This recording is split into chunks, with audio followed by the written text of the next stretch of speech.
Original Somsi reaction. This is when F-16 Falcons ate hawks for breakfast. Watch out, Yarnhub. Yes, this is one of the latest video from Yarnhub. Pretty famous video, 7 million views, 7.5.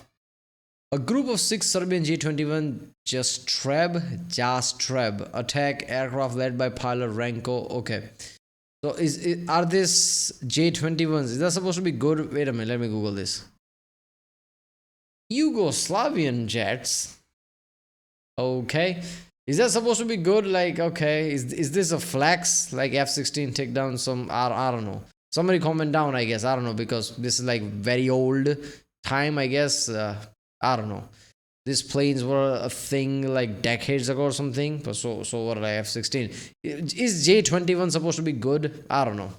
Let's see. Yarnhub is great. So yeah.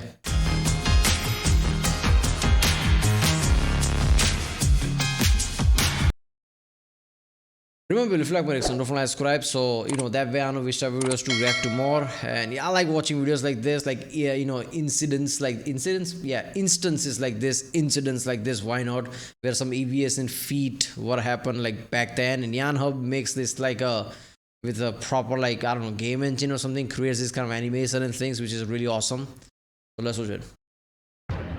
It's the early morning of February the 28th, 1994. And 6 volunteer pilots are on a bombing mission in violation of a NATO no-fly zone. The leader of the flight is pilot Ranko Vukmirovic from the Bosnian Serb Air Force. He and his men are in Yastreb J-21 jets, which are no match for the NATO F-16s in speed, maneuverability, or weapons. The Yastreb pilots are trying to keep below radar height, but now, with the target getting close, they're forced to ascend to 2,000 meters to start the attack run on a weapons factory. In doing so, the aging Serbian jets light up the watching NATO radars. 50 miles away, 2 patrolling F-16s are informed of the J-21. I mean, this is in 1994, after Soviet Union fell. Like, that's a ballsy move to use this plane against NATO at this time.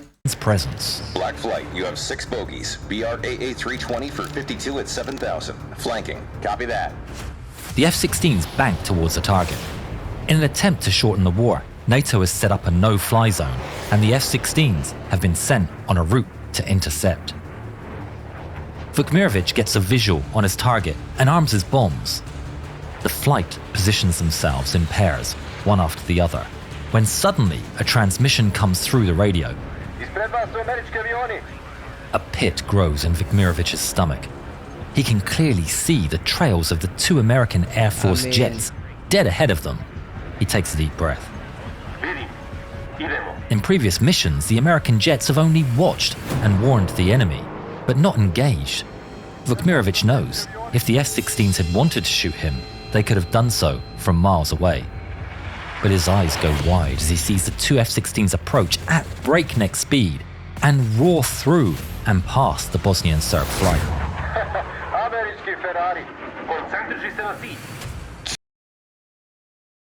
Alright, I don't understand the reasoning of like testing American jets. Like they are breaking in NATO's no-fly zone. This is 1994.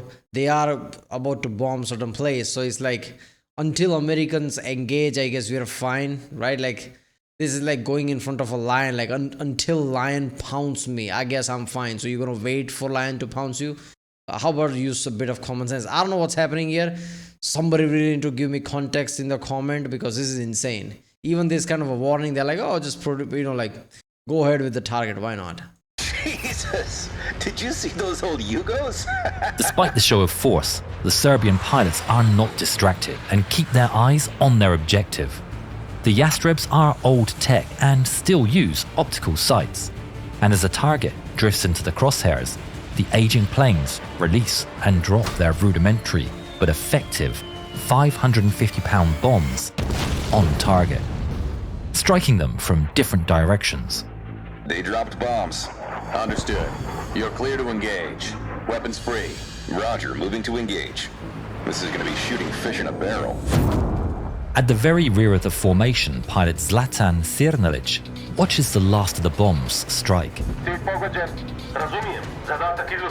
The 6 J-21s turn back towards their airbase, but their speed is no match for the F-16s, who sweep in behind them, lining up their sights on the very rear of the formation. The pilot switches to air-to-air mode and selects an AIM-120 missile on his right display computer.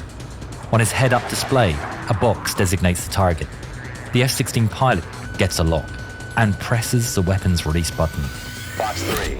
The missile flies off from the wingtip. The AIM-120 AMRAAM radar-guided missile fires and locks onto the... I mean, come on. 120 AMRAAM, they had that obviously in 1994. Yeah, this kind of an aging J-21 planes, how they're gonna like dodge that shit?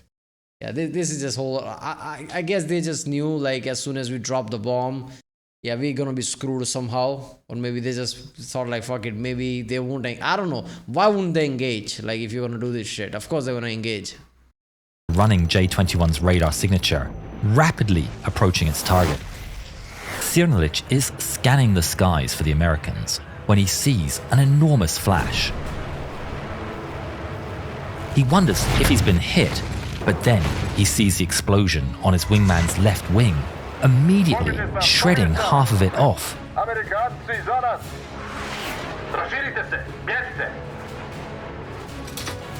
The 5 remaining J-21s turn over and dive for the ground. One of the F-16s gives chase, following them all the way down into the valleys between the Bosnian hills. Each pair of J-21s goes its own way, leaving Cernalic completely on his own. He frantically looks over his shoulder as he flies through the terrain, catching the terrifying sight of an American fighter hot on his heels.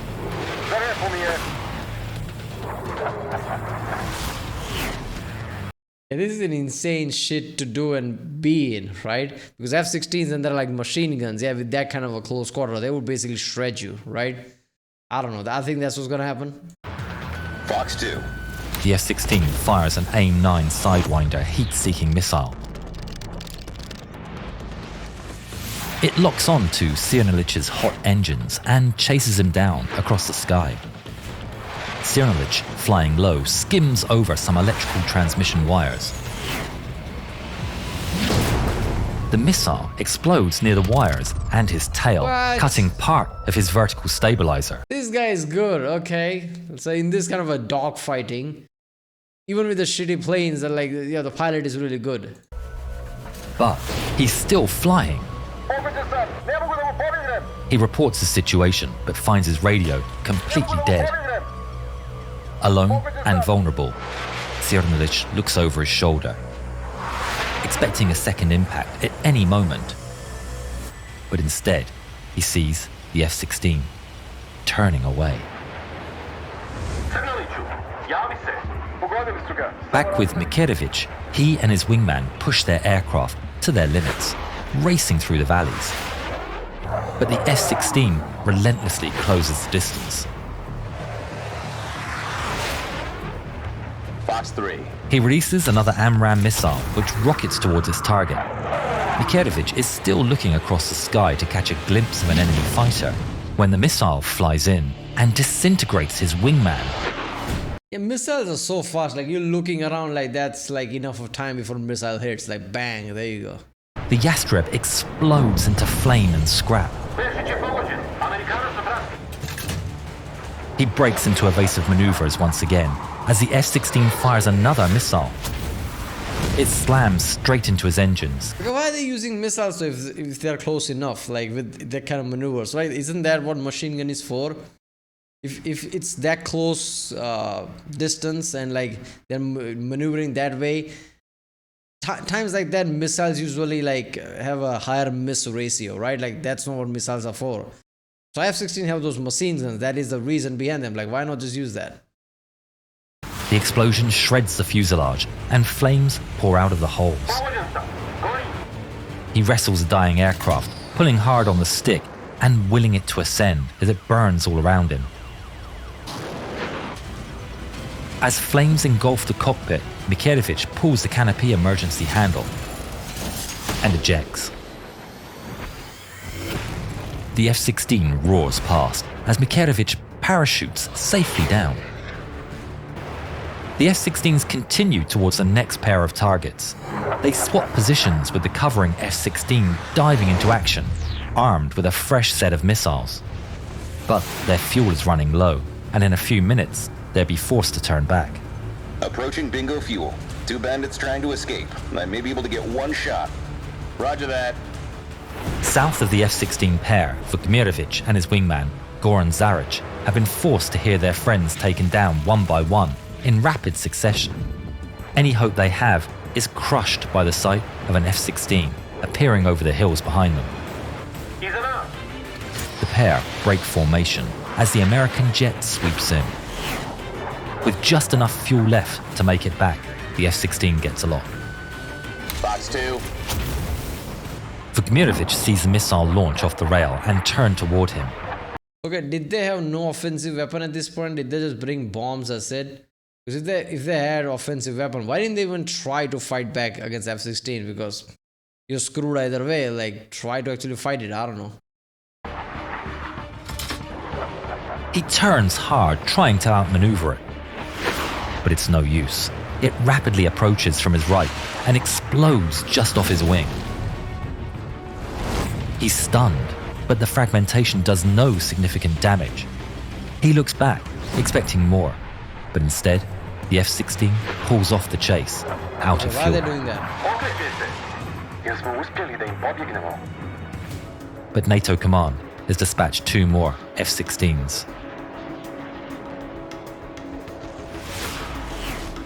Vukmirovich looks back up.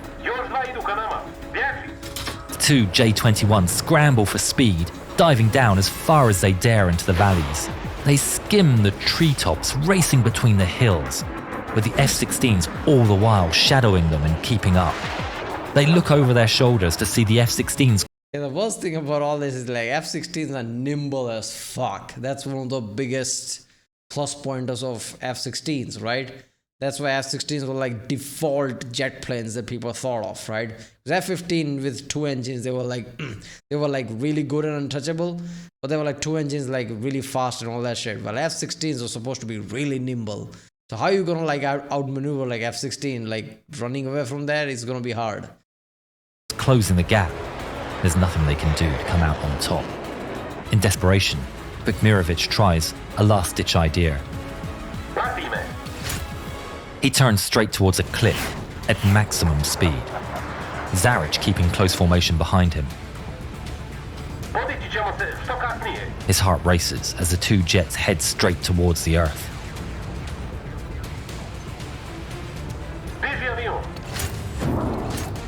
The 2 pilots pull their controls as hard as they can.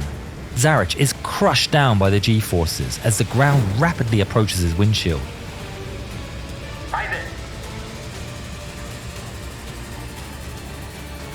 Vukmirovich's jet clips the ground and bursts into flames. What? Zaric looks back. There's no parachute. I mean, this is not a Top Gun movie, this is real life. So yeah, gamble might not pay off.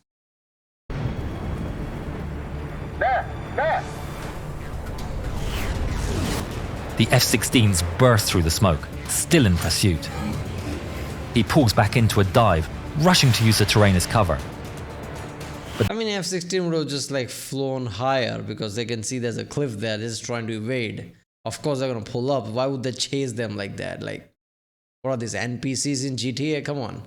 Of course they would know that and they just fly up like high rather than try to chase them that way. They're far too close. Box 2. The missile closes the gap and explodes into Zaric's tail. His fighter bursts into flames and he loses all control. He releases the canopy and ejects, but he's far too low. The parachute has no time to open, and he falls into the fireball of his own crashed jet. That's fucked up. Splash 1. There's another bandit on the radar. Engaging. The F-16s leave the scene and catch up to another J-21 flying low over the countryside. Yeah, that like ejector seat. People just think like, oh, that's just safety thing, right? Like it will work 100% of the time, but it's like depend like how you release it. Because if you release it in bad angle, that like suddenly the seat popping out, if the plane is upside down, it will like, like push even more down, right? Close to the ground. And then parachute opens. It doesn't mean much if parachute opens too late, right? So you really need to time it. But if your plane is spinning, how the fuck are you going to do that? It's Cernalic, limping his damaged jet home to safety. He's keeping an eye on his gauges when an F-16 roars past. He's filled with dread and immediately pulls on the stick. His only plan is to gain enough altitude to eject before the American can finish him off. The F-16 gets behind him and he grabs the canopy emergency handle. But then, the F-16 pulls up alongside, matching his speed. He locks eyes with the enemy pilot. The American salutes him and flies away. Out of the 6 Yastreb pilots that volunteered for that dangerous mission, 3 never returned home. Cernalic would later say, "I don't have any bad feelings towards the American pilots." This event is usually referred to as the Banja Luka incident and represents the first NATO combat engagement in its history. Robert Wilbur Wright was credited with 3 victories, the highest score by a USAF pilot in a single mission since the Korean War. I don't get it. Why did they pull back in the last second? Like, I guess they got their orders, like, okay, leave the survivor or something, like messages sent or something. I don't know, because they already did the bombing. They're running away. I don't know. Could be something like that. And, does this really count as like a NATO's like only engagement ever? I'm pretty sure this is post-Soviet Union. It's 1994, right? I don't know. While pilot Stephen Yogi Allen was credited with 1 victory. God help them if we use our F-117s. Haha, niko nam nije rekao da je nevidljiv. Pogledaj ovaj film i vidi kako je oboren F-117. Was the video where F-117 was shot down and certain people pissing off like, that's not what happened, god damn it, there was manufactured play, and comments started to like, okay, Yarnhub knows that's why, okay, yeah, F-16s versus like the old J-21s. Yeah, I'm assuming they're old, or could be just like not equivalent to Americans, obviously, even if they were made in similar time. But yeah, that's just insane. I mean, they looked old, right? Like F4 level old. I don't know. But yeah, F-16 was in this plane. It's just like, of course, that was like, yeah. But what I don't understand is like, why didn't they know? Like, yeah, Americans are going to be there. If we do this, they're going to basically come after us. Yes, in the past, they were just observed. But if you bomb it, they're not going to just observe after that. Right, well, that was when F-16 Falcons 8 Hawks for breakfast by channel Yarnhub. If you like what I said, don't forget to subscribe, and I'll see you next time.